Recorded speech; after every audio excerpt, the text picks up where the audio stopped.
Hi guys, my name is Bobby. Welcome back to my channel, and today I'm doing the Unpopular Opinions book tag.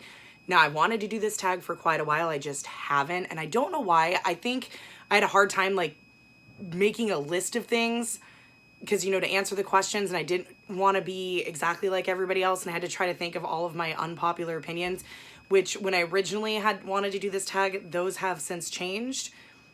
So I had to make a new list. So you ready to rant about some shit? Because we're going to rant about some shit. So let's go. Okay, question number 1 is a popular book or series that you didn't like.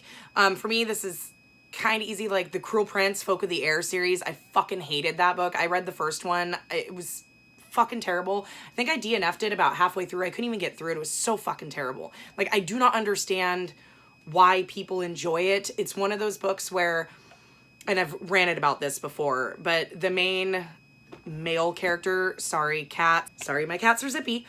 One of the main characters, or the main character, Carden, the douche king of the year, he is literally abusive to the main female character, Jude, to the point where I couldn't take it anymore. Like, I know some of them people are into like bully romances and stuff like that, but this wasn't meant to be like that. It was meant to be like, oh, he's mean because he's fey, so you just have to take it. And there was one scene that was sexual assault. I'm sorry. It was a rape in a way. I mean, she wasn't penetrated or like sexually assaulted, but she was made to strip down to nothing and forced to do things against her will because of a special fruit she ate that is kind of like a date rape drug.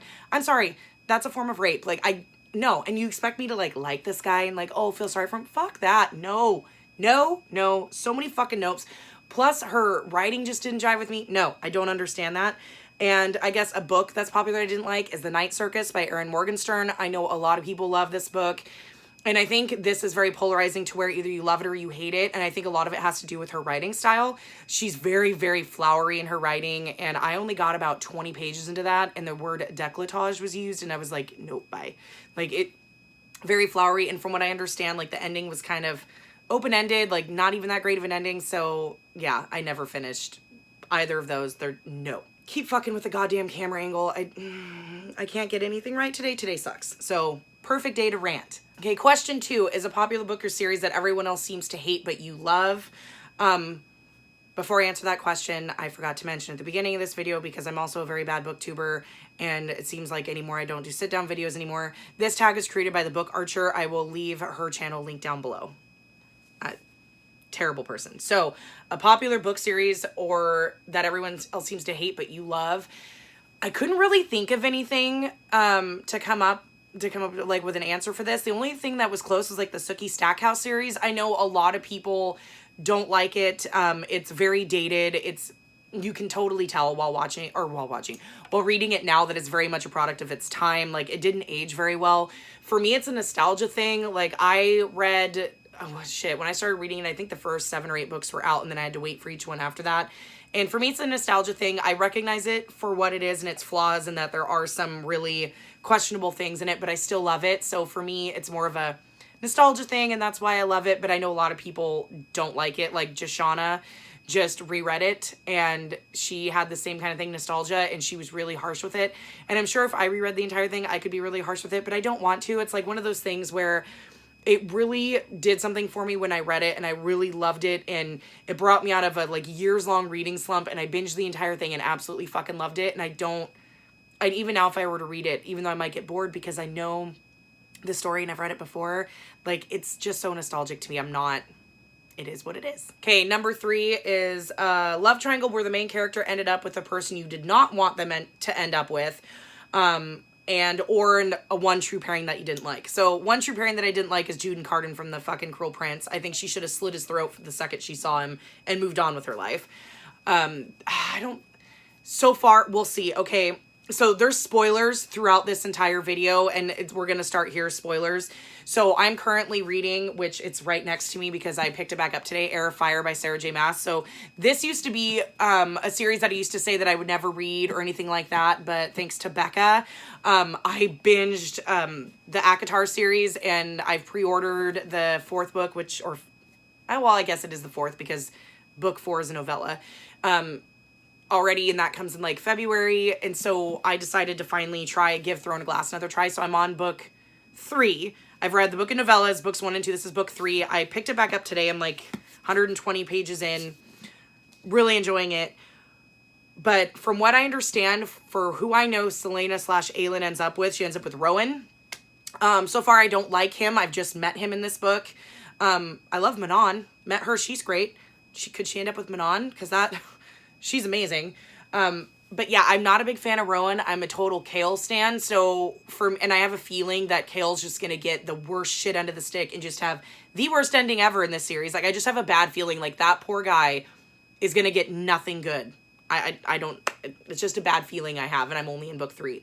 But I know that Selena Aelin ends up with Rowan, and I don't like him so far. He's a giant douche canoe that's self-important, and that typical Fae kind of character where it's like, oh, because I'm Fae, I am better than everyone else, and kind of has that nose in the air, like, and granted, Selena can be like that too with her assassin skills, and she kind of rubs me the wrong way when she's like that. She's not very self-aware, and she's very much the, oh, well, I'm just the best, and then is totally taken aback when somebody actually beats her at something. So she can be annoying as well.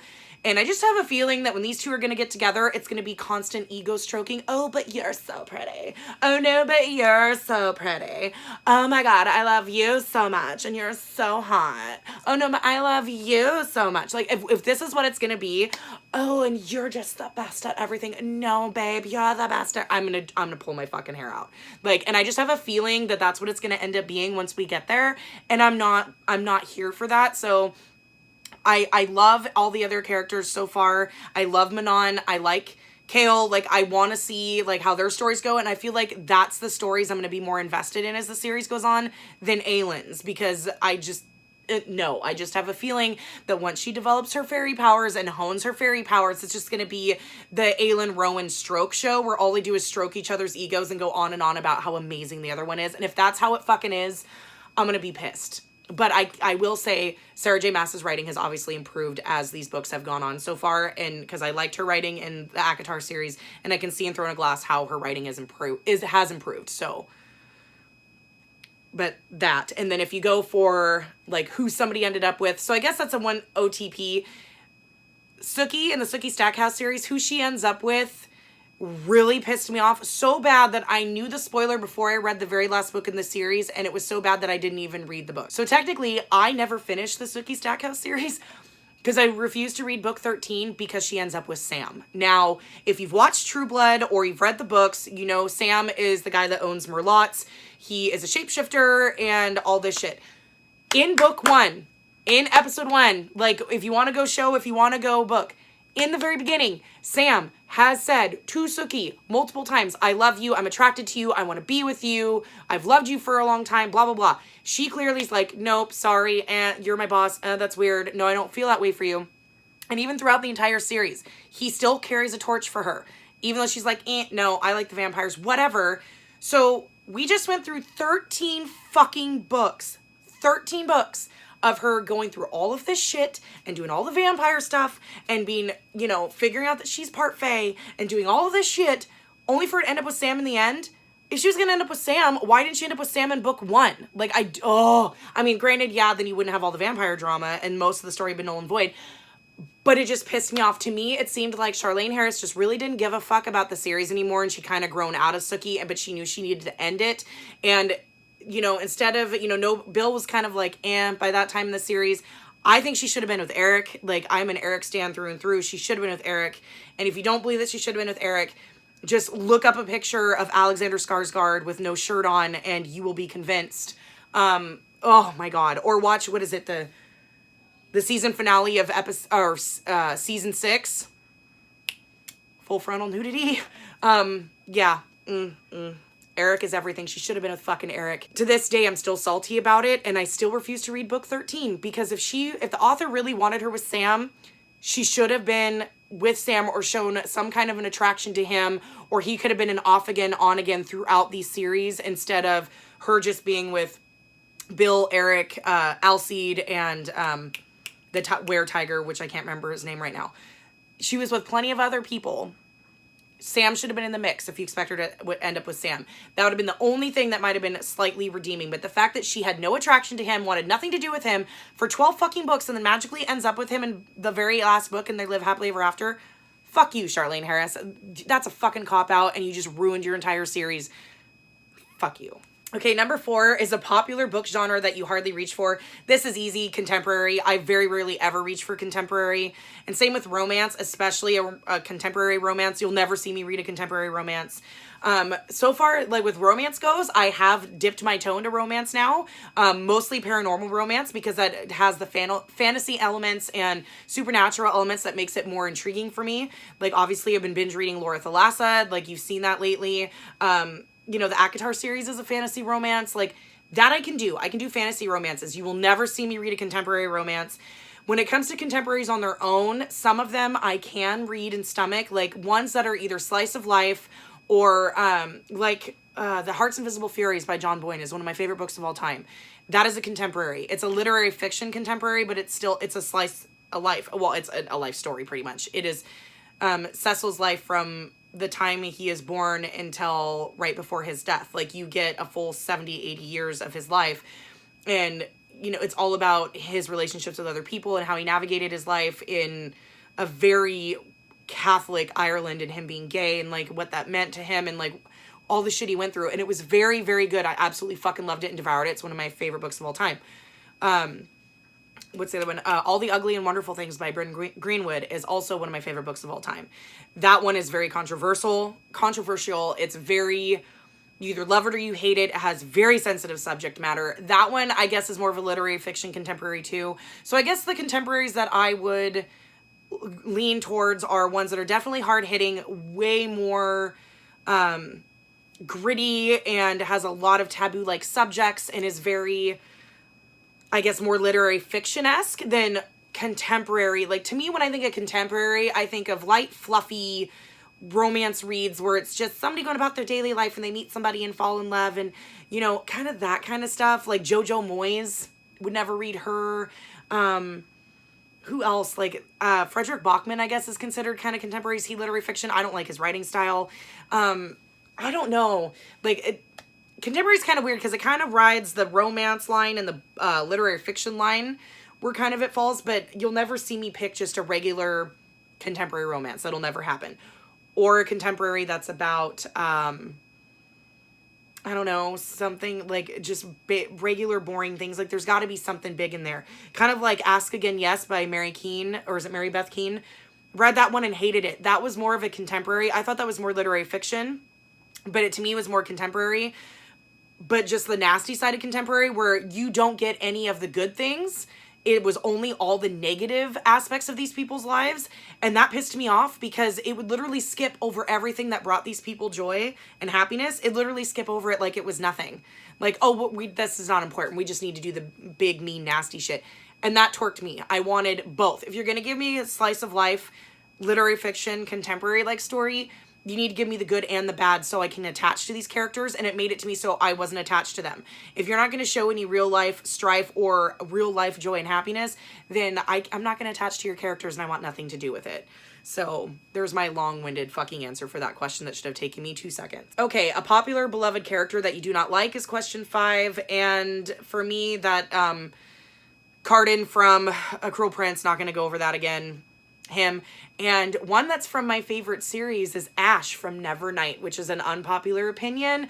Most people love Ash. Again, major spoilers, like, I'm a Trick stan. I absolutely love Trick. I was absolutely fucking furious when Ash killed him in book 1.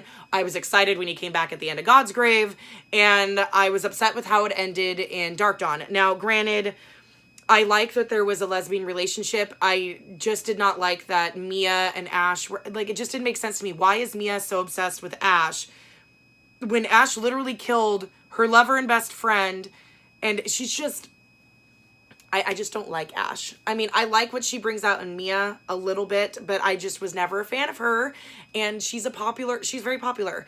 I preferred the alternate reality where she did die and never came back. Like, I liked that. And it broke my heart at the end of Dark Dawn when she chose Ash over Trick. It totally broke my heart. though I do love the lesbian relationship and the the bisexual representation a lot because I'm bisexual. So for me, I really appreciate that rep, but I'm just not an Ash fan. Trick all the way. Okay, so number 7 is a popular trope that you're tired of seeing. For me, like, I'm gonna try not to dive too... Miscommunication is my least favorite trope in the entire world. If a problem that 2 characters are having could be solved by just having a fucking conversation with each other, get the fuck out of here. I don't want that in my books. Like, it is... You see it a lot more in contemporary romances a lot. You see it, like, oh, if I'm just not gonna talk to them because I know that they won't like me, or I know that they won't understand, where literally if they would have just had a 5-minute conversation, everything would have been fine instead of lasting 10 years of this strife for no reason. So for me, miscommunication is a complete 100% no. Get the fuck out of here with that. I want nothing to do with miscommunication. I can't remember the name of the book that I read it a couple years ago. Well, when I say read, I meant read like 30 pages. Because one of the worst miscommunication tropes started like right away. And from what I understand, the book gets better, but I just could not be bothered because it pissed me off so much and I chucked it. I think it was a Diane Chamberlain book. Sorry, Sarah. I can't remember the name of it. I can see the cover, but I cannot remember the name of the book. It was fucking terrible. I also am not a fan of Insta Love. I am fine with Insta Lust because Insta Lust is believable. It's legit. The people get lust all the time. Like, you know, you see somebody and you're like, oh, they're hot. And like you kind of lust after them. Okay, that's legit. That happens all the time. Insta Love, where you see someone or meet them for the first time, like, oh my God, I love them so much. I would do anything for them. I would die for them. They're so amazing. No, that's not believable. Usually see that a lot in YA contemporaries, which I don't read a lot of. I have seen it a couple of times in fantasy, especially YA fantasy, and it kind of rubs me the wrong way. Very rarely is it done correct. The only way, and the cop-outs I see for authors using Insta Love is usually in fae stories, where they use the fae mating bond as a trope band-aid to be like, oh yeah, this is Insta Love, but it's fine because they're fates. They're mates. It's fine, they're mates. They're mates. They're fated mates. It doesn't matter. So we're just, it's Insta Love, but they're mates. So it's totally legit, and that's a good excuse. So you're going to have to ignore the Insta Love, especially from this one character, because he's mated to her. So the mate bond, like, snapped into place. So she'll come around eventually, but, you know, it's kind of like the trope band-aid, I call it, and they usually do it a lot in fae stories. If it's done a certain way, it doesn't bother me that much. Like in ACOTAR, spoilers, Rhysand felt the mate bond snap into place with Feyre at the end of book 1. He did not say a fucking word to her about it until the end of book 2 when the mate bond finally snapped into place for her. He let her keep her distance. He didn't push. He wasn't over the top. That is fine because for him, he liked her, thought her attractive, and when that mate bond snapped into place, that's when he panicked and disappeared. And so it happened. He knew.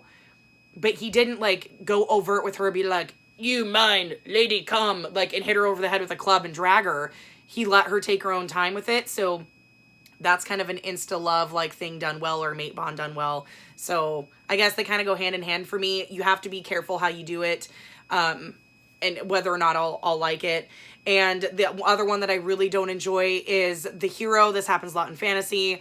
The hero of a story automatically knowing how to do everything even though they've never had any training. Or once training starts, they're immediately the best at it after like a day.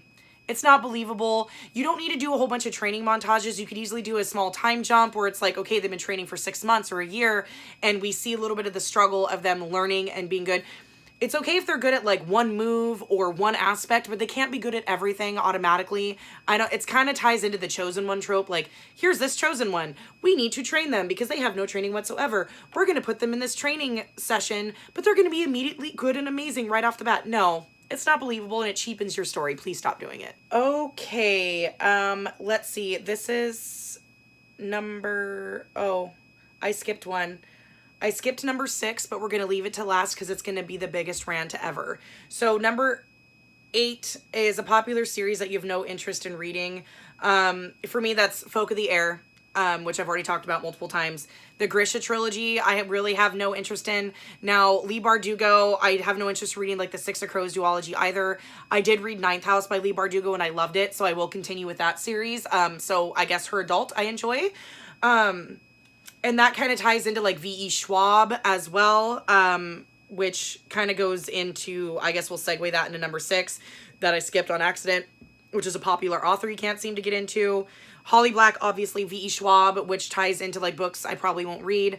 I have a hard time getting into V.E. Schwab. I read the first book in Darkest Shade of Magic series, and it was meh. It was 3 stars. It was okay. Like, I wasn't blown away. I think she had a good structure and good, you know, meat and bones there that she could have built something good. I think she just didn't. Like, it was just kind of meh.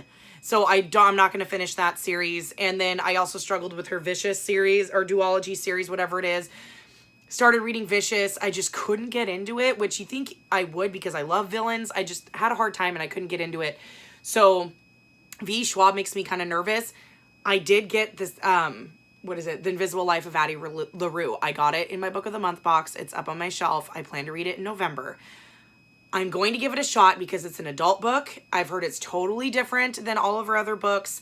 It made Becca cry. It made Cody cry. So it won't make me cry. I don't cry. But I am curious. So I'm going to give her another shot. If her adult books work, then it might be like Leigh Bardugo, where I just don't agree. I just don't jive with her YA books, and maybe I just need to keep reading their adult books. But this is the rant to answer the last part of this question. And I'm not going to answer question 9, which is like, which movie or series or adaptation do you think is better than the book? I don't have anything for that at all. Yeah, there's nothing.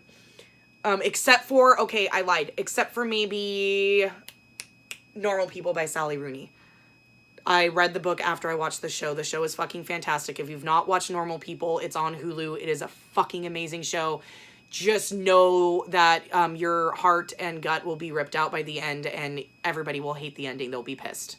If you're not, you have no soul. Okay, now back to my author rant. I wanted to do this author rant for a long fucking time, and there's no better time than the unpopular opinions tag.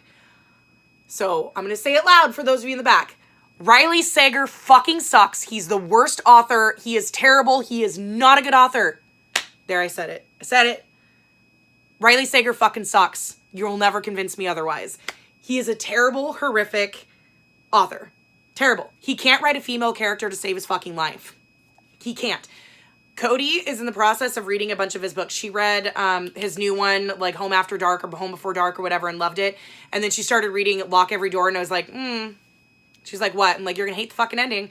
She's like, oh, really? And I'm like, yeah, it's really polarizing. Just watched her vlog. She fucking hated it. Absolutely hated it. So Riley Sager and I have a past. So when Final Girls came out, it was shortly after I subscribed to Book of the Month. So this was like 2 years ago or so. I had just become a new member of Book of the Month. I saw it. It was like, ooh, this sounds like a really good thriller. It's about Final Girls is about a girl who is a final girl. She was part of a mass murder, a massacre. All of her friends were killed. They were in a cabin in the middle of the woods. All of her kids were killed. All of her friends were killed. She was the only survivor. So she is part of like this group, the final girls. They're the ones that survived. There's 2 other final girls that were part of other mass murders that are still alive. They'd kind of talked on occasion. So the whole story is one of them is murdered. So the other final girl comes to the main character. I can't even remember her fucking name. I can't be bothered. And, they need to like try to figure out who's killing them, and what's happening is people going after the final girls. Final Girls, I figured out on page 8. 8 pages in who the killer was. 8 pages. You're not a good author. Okay, if I can figure out who the fucking killer is on page 8 and by the way, the killer is the cop who helped rescue her. He was like some homicidal maniac or whatever. He killed all of her friends, chased her through the woods, then circled back around, changed, and then, was the cop that responded and like rescued her. He's like obsessed with her. I figured out on page 8 when they had a meeting together to have coffee, because they still meet and hang out from time to time. And like just the way he was talking to her and the words chosen, like he's it. He did it. He fucking did it. He's obsessed with her. Ding, ding, ding. You are correct. And right away, I didn't like the main character. She's whiny. She's bitchy. She's one of those girls that's like, I'm so strong. I don't need anybody, but oh my God, I need a man. I need a man to save me. I got a hangnail. Somebody save me.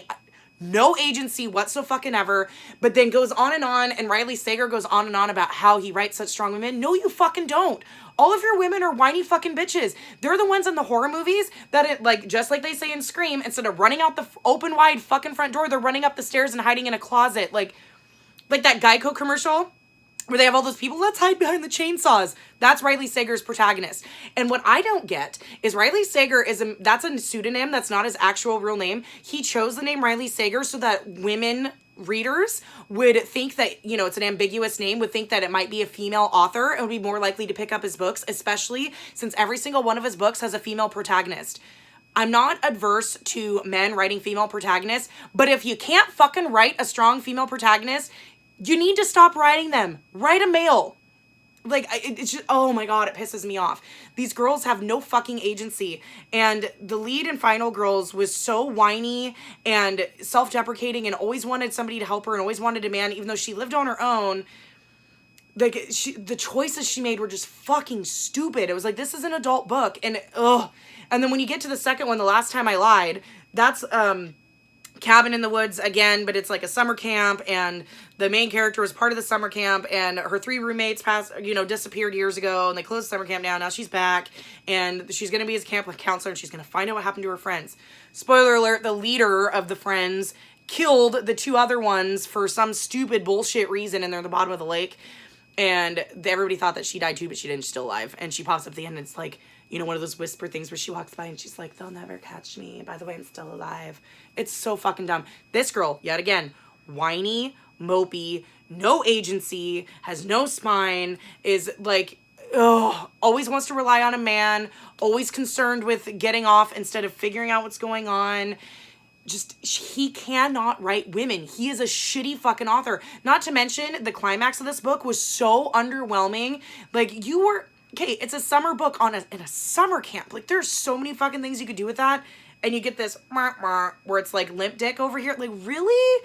Like, oh my God. And then you get to Lock Every Door, where, you know, okay, creepy hotel. Like, think almost like American Horror Story hotel. Like, only it's not a hotel. It's like a apartment building that's old, and there's all, you know, been these residents there for years, and, you know, it's a too good to be true scenario. And she gets in there, and, you know, it's so slow, so boring. Again, another dumbass female protagonist who is so fucking stupid and vapid.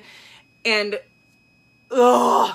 So you get her, and the twist is, oh yeah, all these women they've got in there to like babysit the apartments, they're harvesting their organs so that they can keep the other elderly people alive longer. By the time I got to that, and I was like, this is so asinine and over the top and fucking dumb bullshit, that is like, I threw it. I'm like, that's it. I'm done. I don't know why I keep buying his books. I don't know why I keep giving him a chance. I have not read Home Before Dark, nor will I purchase it or fucking read it. I'm done with Riley Sager. He is a terrible author. He has great ideas. Fantastic ideas. His execution is just shit. Absolute shit. Okay, sorry if the angle has changed yet again. I know I was still ranting, but I had to get my son off the bus. So, you know, there's that for his, 2 hours, 2 days a week that he gets, I had to make sure. But anyways, Riley Sager sucks. He really does. Please don't quit supporting the dude. And I don't understand why everybody thinks that his books are so good. Like, they're not. There's so many better thriller authors and horror authors and stuff out there. He's no. And I hate the way he writes his women. Write as a male, dude.